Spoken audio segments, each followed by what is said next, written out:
My dream would be that it slaps you in the face and you have to see it. There's a magic in the image. The way everything's balanced and put together is striking, and everything else is funneled towards that.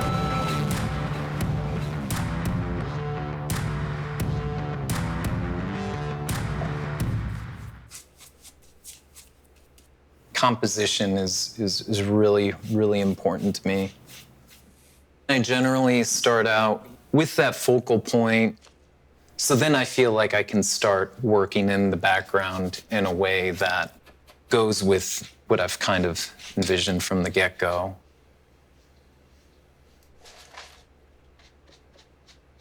For a long time, I've thought of my work as almost like a form of like a new hieroglyphic, taking images and symbols and forms and fragments of reality.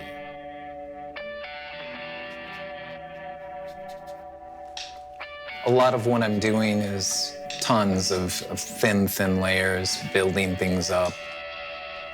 Sometimes you have to learn how to paint a new thing. How do I paint it, the way I would paint it so it looks like my painting?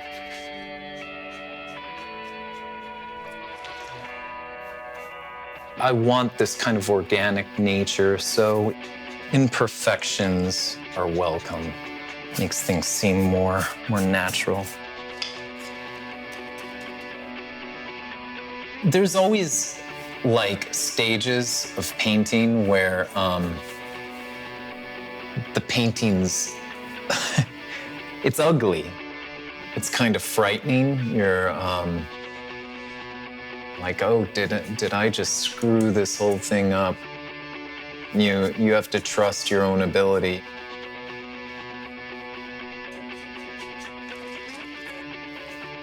I'm always concerned, first and foremost, with the image itself, the impact of an image. I have my intent, I have my conceptual basis for things that I paint that often develop and change as I'm working on a piece.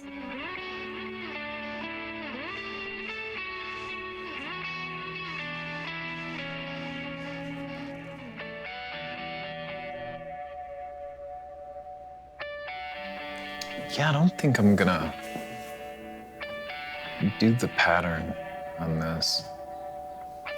Keep it like kind of clean. It's getting there. For me, painting is across a lifetime developing those skills. Like it's the craftsman, taking the craft and just with a singular vision, honing it down and desperately trying to get to a place. I just felt that it needs something richer, deeper. The flowers are roughly drawn in the pattern, so I'm gonna start working in the background color, like around the flowers.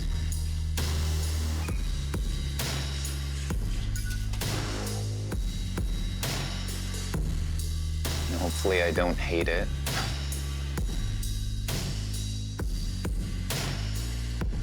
I kind of knew it was gonna go one or two ways. It made sense to go the first route first because I could easily paint over that.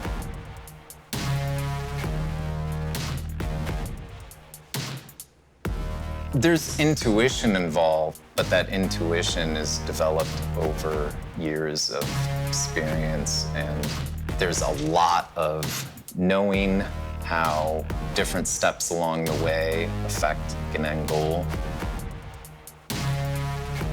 It's kind of weird to explain because I have the image, but even when I have the image in my head, it's this idea is fluctuating. And then if I decide I like an idea, the image continues to fluctuate. When I'm sketching out ideas, it's changing because I'm trying to find the best way. How's this idea gonna best be served? And then when I'm working on it, there's so many aspects to this idea that are going to fluctuate. So the idea is focused, but it's changing.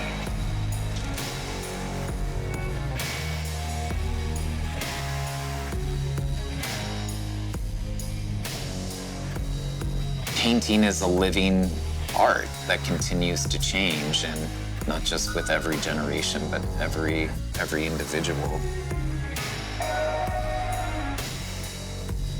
I've gotten to a point that balance, that confluence of control wrought by experience and hard work, and being able to make the paint do what I want it to do.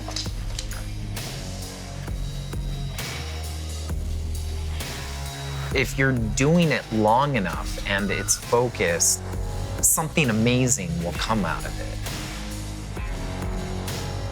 Developing an art style is through that singular focus over years and years, it becomes your personal language. Just like any actual language, you have a lexicon, a number of words. It's defined by certain phonetics. The written word is defined by a certain alphabet, and everything has its own rules, and different languages obey different rules. Your art language is within the rules of your art. I like a more impactful image with dynamics that are more extreme than subtle plays of light. There's a lot of design in what I do, elements that are really traditional.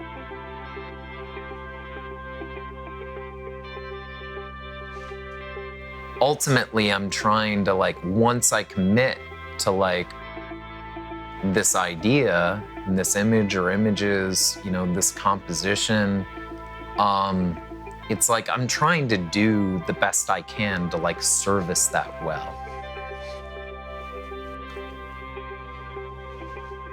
It was definitely the way to go with the kind of pattern background. The head, it's the focus, it's kind of floating in that space, but I also want it kind of, pulled back, it's being sucked in. And this hand, the Halloween skeleton hand, I want, kind of floating above. Yeah, so I feel like all the right decisions have been made, and I just have to keep working them out until it looks the way I want it to.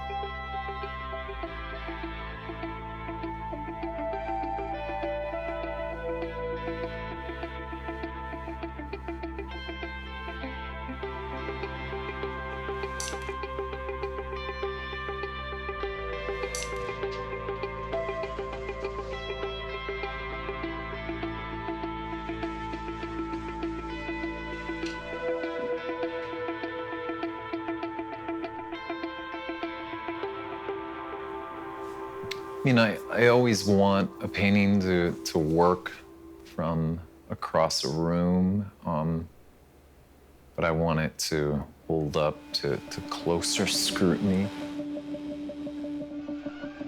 I'm making images that speak to some sense of who I am, who I was.